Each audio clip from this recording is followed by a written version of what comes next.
Assalamualaikum warahmatullahi wabarakatuh. Selamat pagi anak-anakku semuanya. Semoga kalian sehat selalu ya. Alhamdulillah pada hari ini Mister bisa menyampaikan sebuah materi ya, yang dimana nanti Mister akan menyampaikan materi tentang meyakini hari akhir dan menghindari kebiasaan buruk. Namun sebelumnya itu, marilah kita berdoa terlebih dahulu ya. Berdoa dengan mengucapkan Rabbi zidni ilma warzuqni fahma birahmatika ya arhamar rahimin. Ya, marilah kita berdoa secara bersama-sama. Bismillahirrahmanirrahim. Rabbi zidni ilma warzuqni fahma birahmatika ya arhamar rahimin. Amin. Oke, untuk selanjutnya ya kita akan memulai materi pembelajaran hari ini ya. Bismillahirrahmanirrahim. Assalamualaikum warahmatullahi wabarakatuh. Ya, pada kali ini Mister akan menyampaikan tujuan pembelajaran terlebih dahulu sebelum ke materinya. Ya, yang pertama yaitu dapat menyebutkan dalil nakli dan akli terkait dengan iman kepada hari akhir. Yang kedua, dapat menyebutkan pengertian iman kepada hari akhir. Yang ketiga, dapat menyebutkan macam-macam hari akhir. Yang keempat, dapat mengidentifikasi proses kehidupan selama di akhirat seperti apa ya. Yang kelima, kita dapat menunjukkan mawas diri, sikap mawas diri, membiasakan perbuatan baik dan menjauhi dari perbuatan buruk. Nah, kita lanjut ke slide berikutnya, yuk. Nah, di sini Mister akan menjelaskan yang pertama ini adalah mengenai makna iman. Apa sih itu makna iman? Nah, ternyata di sini makna iman ada dua. Ada yang secara bahasa, ada yang secara istilah. Nah, apa sih makna iman secara bahasa? Yang dimana makna iman secara bahasa ini adalah percaya, meyakini, mengakui, ya, mengakui terhadap sesuatu. Itu makna iman secara bahasa. Nah, kemudian apa sih makna iman yang selanjutnya? Makna iman yang selanjutnya yaitu makna iman dilihat dari secara istilah. Makna iman secara istilah ini apa? Yaitu ya, percaya dengan sepenuh hati kita. Nah, ternyata makna iman secara istilah ini tidak hanya percaya dengan sepenuh hati, melainkan juga harus dengan apa? Dengan mengucapkan secara lisan. Seperti apa sih diucapkan dengan cara lisan ini? Yaitu dengan cara mengucapkan dua kalimat syahadat. Ya. Kemudian yang berikutnya, makna iman yang secara istilah ini tidak hanya cukup dengan mengucapkan secara lisan, ataupun tidak hanya cukup dengan percaya di dalam hati kita, tetapi juga harus dibuktikan dengan cara perbuatan. Seperti apa? Melakukan perbuatan-perbuatan yang baik, ya, beramal soleh, berkata yang sopan, ya, menghormati kedua orang tua, berbakti kepada orang tua. Itu termasuk salah satu pembuktian kita akan mengenai keimanan. Kemudian dibuktikan dengan perbuatannya apalagi? Kita melaksanakan sholat lima waktu, kemudian kita melaksanakan segala perintah Allah dan menjauhi segala larangannya. Itu termasuk makna iman secara istilah. Nah, kemudian yang berikutnya. Nah, apa sih pengertian iman kepada hari akhir? Nah, di sini Mister akan menjelaskan pengertian iman kepada hari akhir ini adalah percaya dengan sepenuh hati kita bahwasanya suatu saat nanti yang namanya kita, makhluk hidup, seluruh dunia, seluruh jagat raya serta seisinya, ya, baik bulan, bintang, matahari, ya, meteor dan sebagainya, ya, ini akan mengalami yang namanya sebuah kehancuran. Seluruh yang ada di dunia ini akan mengalami sebuah kehancuran. Nah, mengalami sebuah kehancuran ini akan ditandai yang namanya tiupan sangkakala yang ditiupkan oleh siapa? Oleh malaikat Israfil. Itu pengertian iman kepada hari akhir. Nah, kemudian yang selanjutnya di sini Mister memberikan 6 ikon. Ya, yang pertama ikon apa saja ini? Ya, ada gambar anak kecil yang sedang membaca, kemudian ada orang dewasa yang sedang membaca, kemudian ada guru besar yang sedang bertanya dan sebagainya. Nah, ini Mister kasih 6 ikon ini menandakan mengenai rukun iman. Ada 6. Ya. Nah, untuk umat muslim rukun itu ada 2. Ya. Yang pertama ada rukun Islam. Yang rukun Islam ini yaitu rukun yang dalam pelaksanaan kehidupan sehari-hari. Pelaksanaan dari yang namanya rukun iman, rukun Islam ini, ya. Nah, kemudian ada yang disebut dengan rukun Islam. Rukun iman, sorry. Ada rukun iman, ada rukun Islam. Ya. Rukun Islam, ya. Ada 5, rukun iman ada 6. Gitu. Nah, apa sih yang dimaksud dengan rukun? Rukun ini segala sesuatu yang harus dilakukan oleh seseorang, khususnya umat muslim, ya, yang harus dilakukan oleh seseorang dan tidak bisa diwakilkan oleh hanya satu rukun saja, dan juga tidak bisa yang namanya rukun itu secara acak, melainkan harus secara kontinu, harus secara bertahap dari nomor 1, nomor 2, 3, 4, 5, 6 dan seterusnya. Begitu juga tidak hanya rukun iman dan rukun Islam yang secara bertahap, tetapi juga ada yang namanya rukun wudhu. Rukun wudhu juga harus secara bertahap, ya, dari apa dulu sampai apa, ya kan. Nah, itu. Nah, oleh karena itu rukun iman, rukun Islam ataupun rukun wudhu itu tidak boleh yang namanya secara acak, melainkan harus secara bertahap dan juga tidak bisa diwakilkan oleh salah satu hanya rukun saja. Gitu. Kita lanjut di sini. Rukun iman yang pertama apa saja? Yang pertama ada iman kepada Allah. Ya, iman kepada Allah itu apa sih? Mempercayai, meyakini bahwasanya adanya Allah, adanya suatu zat yang maha lebih dahsyat dibandingkan kita. Ya. Percaya akan adanya Allah yang lebih dahsyat keagungannya, yang lebih dahsyat kemahabesarannya, itu adalah Allah. Gitu. Nah, kemudian rukun iman yang kedua. Rukun iman yang kedua ini adalah apa? Iman kepada malaikat. Nah, jadi kita tidak hanya cukup percaya kepada Allah saja, tetapi kita juga harus percaya namanya iman kepada malaikat. Ya. Iman kepada malaikat, malaikat yang wajib kita ketahui oleh umat muslim berjumlah berapa? Berjumlah ada 10. Siapa saja? Yang pertama ada malaikat Jibril, ya. Kedua ada malaikat Mikail, ya. Yang ketiga ada malaikat Israfil. Yang keempat ada malaikat Israel. Yang kelima ada malaikat Munkar. Yang keenam ada malaikat Nakir. Ketujuh ada Raqib. 8 Atid, Malik. 9, 10 Ridwan.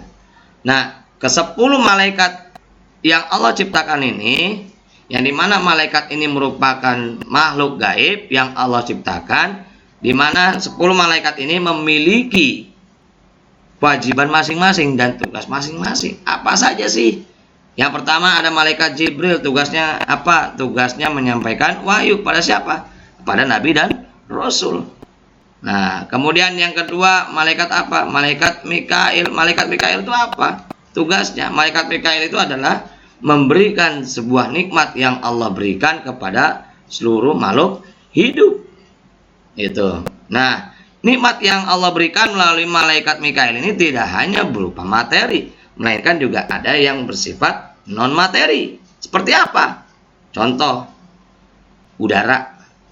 Ya, kalau nggak ada udara, apakah kita bisa bernapas? Nggak kan? Gitu. Kemudian adanya angin. Kalau nggak ada angin, apakah hujan bisa turun ke bumi? Nggak akan mungkin. Nah, itulah nikmat yang Allah berikan yang bersifat non materi. Sedangkan kalau yang nikmat yang bersifat materi itu apa? Yang pertama harta, kedudukan, jabatan. Itu yang sifatnya materi. Kemudian yang selanjutnya, ya supaya kita nggak terlalu bahas iman kepada malaikat. Ya, yang berikutnya yang ketiga ini ada iman kepada kitab-kitab Allah. Nah, jadi yang dimaksud dengan iman kepada kitab-kitab Allah ini adalah mempercayai bahwasanya Allah telah menurunkan firman-Nya, Allah telah menurunkan wahyu-Nya kepada para nabi dan rasul. Ya, telah menurunkan wahyu-Nya kepada para nabi dan rasul. Sebagai apa? Dijadikan sebagai petunjuk ataupun pedoman bagi umat manusia. Ada berapa sih kitab yang wajib kita ketahui? Ya, yang pertama ada kitab Zabur. Zabur diturunkan kepada siapa? Daud, Nabi Daud alaihissalam. Yang kedua ada kitab Taurat, diturunkan pada siapa? Pada Nabi Musa alaihissalam. Yang ketiga ada kitab Injil, yang diturunkan kepada siapa? Nabi Isa alaihissalam. Yang keempat ada apa?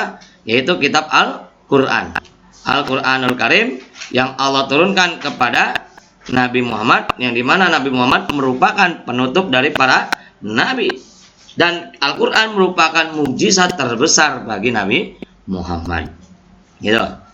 Nah, kemudian yang keempat ini adalah iman kepada nabi dan rasul, ya, gitu. Nah, sedikit diulang lagi, tadi ada yang kelupaan, bahwasanya Allah tidak hanya menurunkan kitab, tetapi juga Allah telah menurunkan yang namanya suhuf. Apa sih perbedaan suhuf dengan kitab?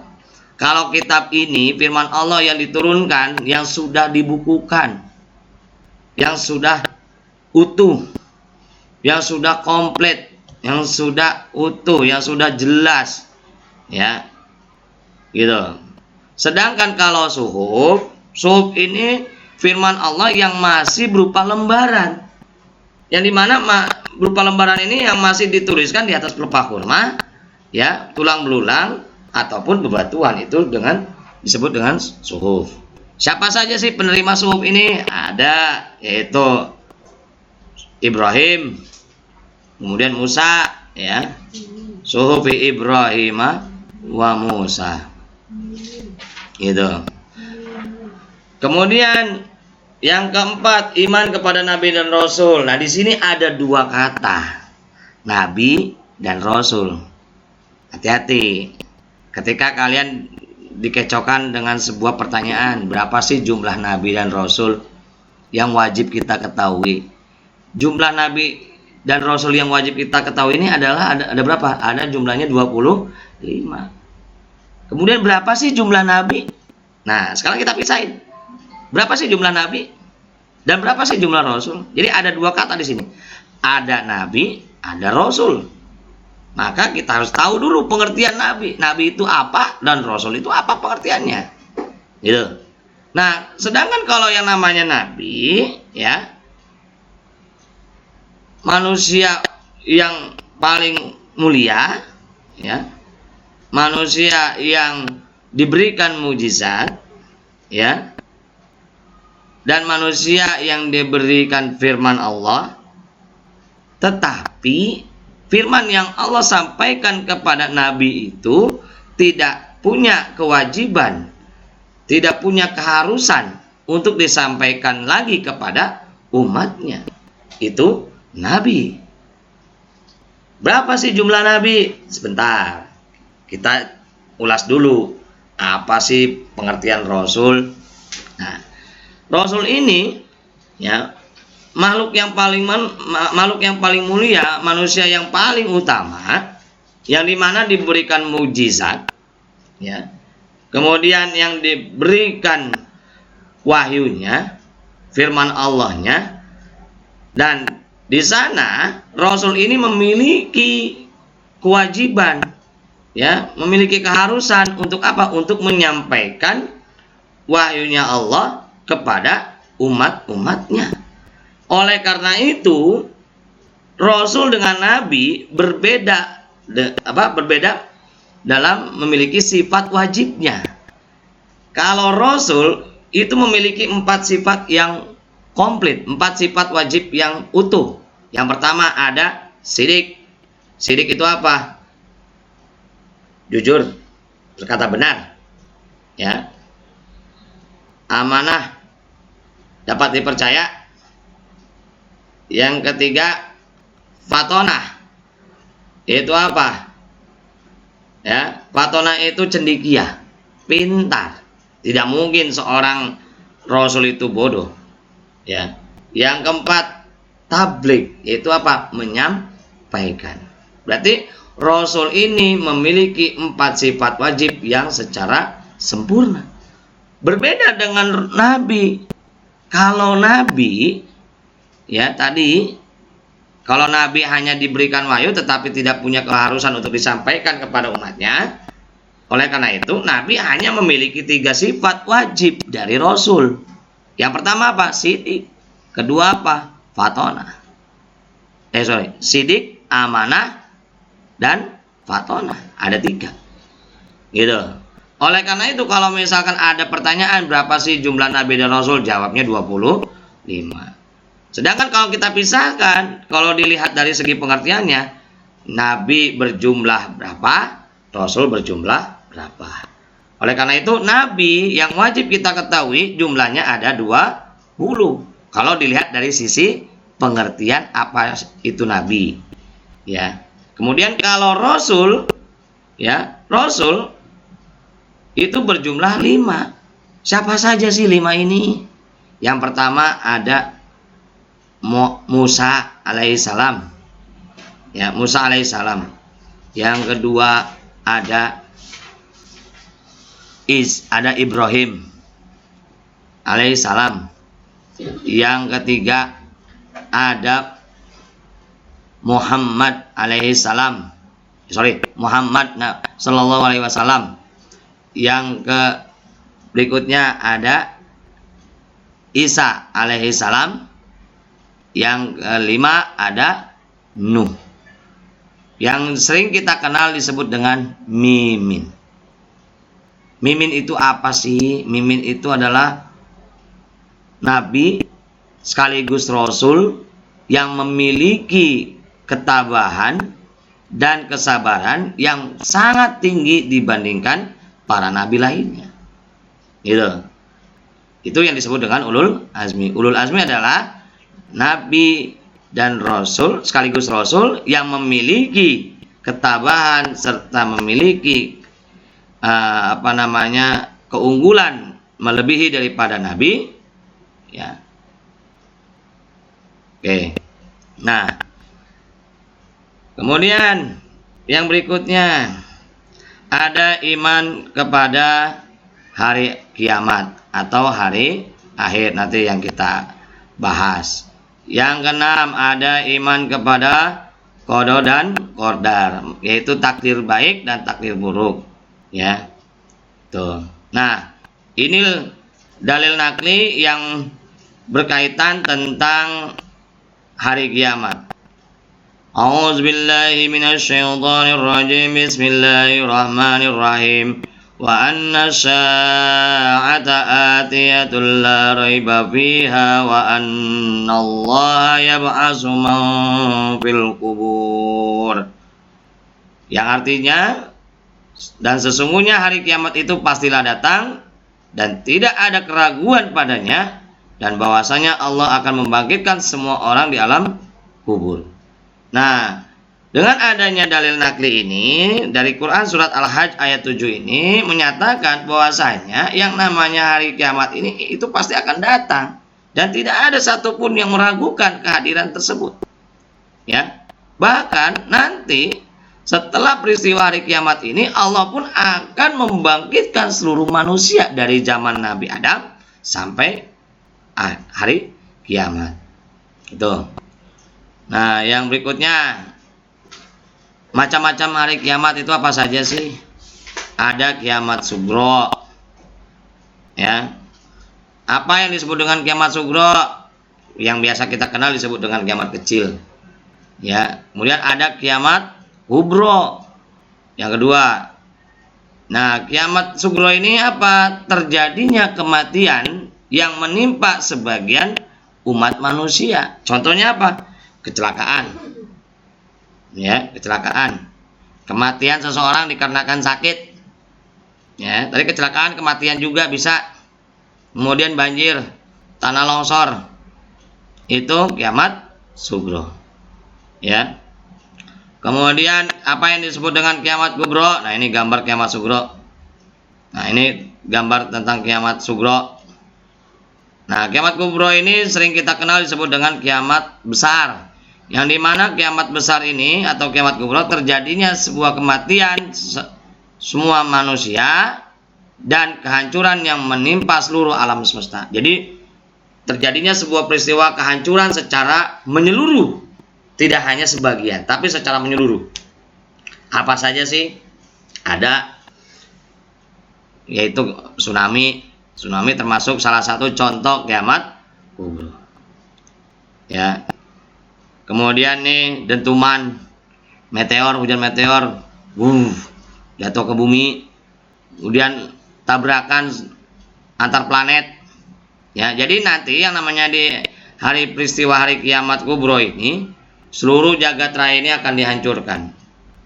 Ya, dari planet yang pertama sampai planet yang terakhir itu akan ditabrakkan ke matahari. Yang biasanya bumi mengelilingi matahari sesuai dengan porosnya. Nah, ternyata nanti di hari kiamat bumi ini udah tidak sesuai dengan porosnya. Tidak akan mengelilingi matahari sesuai dengan posisinya. Itu. Kemudian ciri-ciri hari kiamat. Nah, yang pertama kiamat sugro, kecelakaan tadi. Yang kedua, tsunami ternyata masuk kiamat sugro. Kemudian banjir, tanah longsor. Kemudian matinya seseorang karena sakit. Nah, kiamat kubro contohnya apa? Munculnya Dajjal. Ya, yang dimana Dajjal ini pengikut iblis. Yang dimana Dajjal ini akan muncul ya di hari peristiwa hari kiamat nanti. Untuk apa? Membuat manusia ini bodoh, membuat manusia ini menuju ke jalan yang sesat, jalan yang salah. Kemudian, nah biasanya Dajjal ini suka ditandai dengan ada tulisan kafir di kepalanya dan memiliki mata satu di atas dua matanya, ya. Kemudian yang kedua ciri kiamat kubro selanjutnya adalah terbitnya matahari dari barat. Yang biasanya matahari ini dari timur, ini tiba-tiba dari barat. Nah, kemudian munculnya Ya'juj Ma'juj, pengikut Dajjal, ya, yang akan kembali ke zaman terdahulu, ya, penyembah berhala. Kemudian munculnya Nabi Isa alaihissalam, ya, yang dimana fungsinya Nabi Isa alaihissalam nanti di hari kiamat itu, peristiwa di hari kiamat, bahwasanya Nabi Isa ini akan memusnahkan para Dajjal. Kemudian adanya gerhana di barat, baik gerhana matahari maupun gerhana bulan. Nah, bagaimana sih peristiwa kejadian di kiamat kubro ini? Nah, di sini. Yang pertama, bahwasanya nanti Allah memerintahkan kepada malaikat Israfil untuk ngapain? Untuk niupin sangkakala. Israfil, tiupin sangkakala. Apa yang terjadi? Yang dimana nanti ketika tiupan sangkakala pertama ditiupkan oleh malaikat Israfil, bahwasanya seluruh jagat raya ini akan berguncang, ya, berguncang. Terdapat dalam Quran surat Al-Zalzalah, iza zulzilatil ardu zilzalaha wa akhrajatil ardu asqalaha wa qala al-insanu ma laha, al-ayat. Nah, jadi semua jagat raya ini akan berguncang, ya kan? Nah, lalu apa sih setelah kejadian ini? Ternyata manusia ini panik. Paniknya apa? Tiba-tiba ada suara dari langit. Suara apa gerangan? Suara apa ini? Nah, kemudian pada saat itu manusia ini mau bertanya kepada siapa? Mau kepada para ulama, para habaib? Ya, nggak mungkin. Karena yang namanya para ulama, para tokoh ulama, para ustadz, para penghafal Quran, itu tidak akan mengalami yang namanya peristiwa hari kiamat kubro. Nah, itu merupakan salah satu ciri tanda-tandanya hari kiamat kubro itu, bahwasanya yang namanya para alim ulama, para ustadz, para kiai, para penghafal Quran itu sudah diangkat oleh Allah, sudah dicabut semuanya dari muka bumi ini. Ya, sekarang sudah terbukti banyak para alim ulama, para ustadz, para kiai yang sudah meninggal dunia mendahului diri kita, ya kan? Gitu. Nah, yang berikutnya, lalu malaikat Israfil ini meniupkan sangkakala kedua, ya, untuk ngapain? Untuk menghancurkan seluruh jagat raya beserta isinya. Jadi di sangkakala pertama, ditiupkan sangkakala pertama ini bumi ini guncang, manusia panik, bahkan yang namanya gunung-gunung ini akan berhamburan seperti kapas. Ya, bahkan manusia itu akan berterbangan seperti anai-anai. Ya, terdapat dalam Quran surat Al-Qari'ah, a'udzubillahi minasyaitonirrajim, bismillahirrahmanirrahim. Al-qari'atu mal qari'ah wa ma adraka mal qari'ah, yauma yakunun nasu kal farasil mabsus wa takunul jibalu kal inil manfus. Al-ayat. Nah, setelah itu malaikat Israfil diperintahkan untuk meniupkan sangkakala. Untuk apain? Untuk menghancurkan seluruh jagat raya beserta isinya. Yang ketiga, kemudian setelah dihancurkan seluruh jagat raya ini dan langit menjadi gelap gulita, ya kan, karena semua ditabrakan. Bulan, bumi, matahari, meteor, galaksi, baik galaksi Andromeda, Bima Sakti dan sebagainya, itu akan dihancurkan. Nah, setelah dihancurkan, ya, langit ini menjadi sangat panas. Keadaan langit ini akan menjadi sangat panas karena terjadinya sebuah dentuman. Nah, setelah itu dengan kemahabesarannya Allah menciptakan salah satu tempat, yang dimana satu tempat ini diciptakan untuk kumpulnya seluruh manusia, tempat berkumpulnya seluruh manusia di alam akhirat. Apa? Yaitu disebut dengan padang mahsyar. Jadi ketika itu Allah menciptakan salah satu tempat yang dinamakan padang mahsyar, yang dimana padang mahsyar ini tempat dimana berkumpulnya seluruh manusia yang akan dimintakan pertanggungjawabannya apa yang manusia lakukan selama di dunia ini, gitu. Nah, setelah padang mahsyar ini diciptakan, Allah juga tidak hanya padang mahsyar yang Allah ciptakan. Ternyata Allah menciptakan 7 matahari. Bayangin, Allah menciptakan 7 matahari. Yang dimana matahari yang Allah ciptakan ini, ya, sangat panas. Ini bagi siapa? Bagi manusia yang durhaka kepada Allah. Ya, yang dimana 7 matahari ini bagi orang yang durhaka kepada Allah itu di atas 1 jengkal dari ubun-ubun kita. Kalau orang yang berdurhaka kepada Allah, kita berjalan dengan keringat kita, tenggelam dengan keringat kita, ya. Nah, setelah itu, ya, Allah memerintahkan kepada malaikat Mikail untuk ngapain? Untuk menurunkan air hujan. Untuk apa? Untuk mendinginkan alam semesta setelah peristiwa dihancurkannya. Nah, kemudian setelah itu Allah memerintahkan kepada malaikat Israfil untuk meniupkan sangkakala yang ketiga. Untuk ngapain? Untuk apa malaikat Israfil meniupkan sangkakala sampai ketiga? Yang ketiga ini malaikat Israfil meniupkan sangkakala untuk membangkitkan seluruh manusia. Yang dimana ketika manusia dibangkitkan, yang muncul bukanlah kepala, bukanlah tangan, bukanlah hidung, bukanlah mulut, bukanlah kaki. Tapi apa? Yang muncul duluan dari alam kubur kita, dari alam barzah kita, yaitu apa? Tulang ekor kita. Ya, tulang ekor kita. Yang dimana nanti ketika kita dibangkitkan dari alam kubur, ya, muncul tulang ekor, kemudian kita dalam keadaan yang memang tidak berbusana. Pas dibangkitkan itu kita bingung, ini di mana? Kita lagi ngapain? Kita mau apa? Ya. Saudara kita di mana, istri kita di mana, anak kita di mana, saudara kita di mana, paman kita, bibi kita, semua terpisah. Yang bisa mengumpulkan mereka, yang bisa menemukan kita, yang bisa bertemu dengan mereka itu dengan adanya amal soleh. Gitu. Nah, ini proses kehidupan akhirat seperti apa? Yang pertama ada yang disebut dengan yaumul barzah. Yaumul itu apa sih? Yaumul itu hari. Ya, apa sih yang disebut dengan yaumul barzah? Yaumul barzah ini alam kubur, merupakan pintu gerbang menuju akhirat atau batas alam dunia dan alam akhirat. ya, liang lahat lah. Itu disebut dengan yaumul barzah. Nah, yang kedua ada yang disebut dengan yaumul ba'as. Apa sih yaumul ba'as? Yaumul ba'as ini hari dibangkitkannya seluruh manusia dari alam kubur menuju kemana? Menuju ke padang mahsyar. Ya.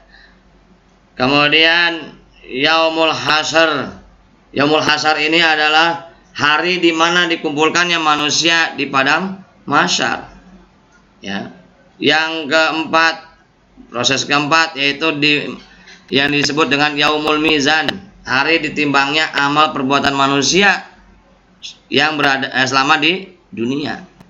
Di prosesnya ada yaumul barzah, kita di liang lahat, kemudian kita dibangkitkan kembali, ya, dari alam kubur kita, dalam barzah kita yang disebut dengan yaumul ba'as nanti, yang dimana nanti kita akan menuju ke padang mahsyar.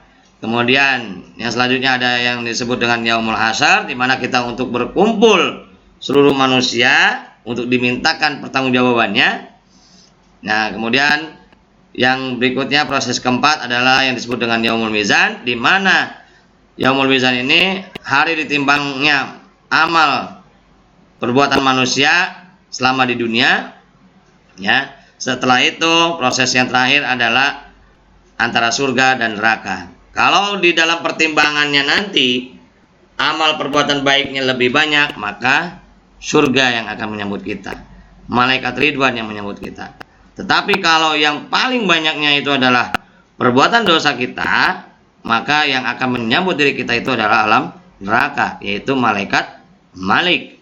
Itu yang dimana, ingat, yang namanya alam neraka ini tempat dimana manusia tidak mau tinggal. Kenapa tidak mau tinggal? Karena yang namanya neraka itu tempat yang paling buruk. Ya. Dimana nanti di alam neraka ini manusia akan diberikan dua rasa. Yang pertama ada rasa haus. Yang ketiga ada rasa lapar. Rasa hausnya bagaimana sih? Apa sih yang diberikan minumannya ketika kita haus di alam neraka? Terdapat dalam Quran surat firman Allah, a'udzubillahi minasyaitonirrajim, bismillahirrahmanirrahim, wa iyastaghisu yughasu bima'in kal muhli yaswil wujuh bi'sas sarab wa sya'at murtafaqa. Di mana nanti ketika manusia merasakan haus di alam neraka, Allah memberikan sebuah minuman dari apa? Dari kal muhli, dari besi yang mendidih, yang sangat panas. Yang dimana besi yang mendidih ini akan dituangkan ke dalam mulut kita, ya. Yang dimana besi yang mendidih ini dituangkan ke mulut kita ini, kemudian membuat muka kita ini akan terbakar hangus semuanya. Ya. Bi'sas sarabu wa sya'at murtafaqa, yang dimana minuman dan tempat yang disebutkan itu adalah tempat yang paling buruk. Sedangkan kalau surga ini adalah tempat yang paling enak. Apapun yang ada di dunia ini ada di alam surga. Apapun yang diharamkan di dunia ini halal di alam surga. Ya, itu surga. Bahkan kita mau minum apapun ada, kita mau makan buah nggak perlu naik-naik, kita nggak perlu manjat pohon, kita nggak perlu beli, tinggal datang aja. Ya, apalagi misalkan kita selama di dunia ini nggak pernah nikah ataupun apa, kamu mau wanita yang paling cantik, bidadari yang paling cantik, ada nongol datang sendiri, ya kan, gitu. Nah, itu proses kehidupan akhirat. Kemudian yang selanjutnya, nah, kita evaluasi, ya. Sampai ini kita evaluasi. Yang pertama, ya, ini untuk mengetahui sebatas mana pengetahuan kalian. Yang pertama adalah pengertian yaumul barzah. Apa sih pengertian yaumul barzah? Tadi kan Mister udah jelaskan apa sih pengertian yaumul barzah. Yang kedua, makna iman kepada hari kiamat itu apa? Tadi kan ada dua makna, baik secara bahasa maupun istilah. Kemudian, apa saja sih ciri-ciri kiamat sugro? Ya. Yang keempat, Apa saja sih ciri-ciri kiamat kubro? Yang kelima, pengertian yaumul ba'ats. Yang keenam, siapakah yang ditugaskan oleh Allah untuk meniupkan sangkakala pada hari kiamat nanti? Nah, itu 6 evaluasi sebagai tolak ukur pengetahuan kalian seperti apa yang Mister sudah jelaskan. Nah, sebelum Mister akhiri, barangkali ada yang mau ditanyakan mengenai materi yang Mister ajarkan hari ini, ya. Kalau memang tidak ada yang perlu ditanyakan, ya, kita lanjut yang berikutnya. Ya, ini ada, ya, kita berdoa, ya. Sebelum kita akhiri pembelajaran ini, marilah kita tutup dengan membaca Subhanaka Allahumma wa bihamdika asyhadu an la ilaha illa anta astaghfiruka wa atubu ilaik. Oke, mungkin cukupkan sekian. Sampai ketemu di pertemuan selanjutnya. Ya, sehat selalu untuk kalian semuanya. Jangan lupa harus tetap semangat dalam hal belajar sekalipun dalam keadaan masa pandemi, ya. Tidak boleh surut dalam belajarnya sekalipun mungkin kita belajarnya secara online, ya, tetap semangat dalam belajarnya. Terima kasih. Kita tutup, kita closing. Wabillahi taufiq wal hidayah. Wassalamualaikum warahmatullahi wabarakatuh.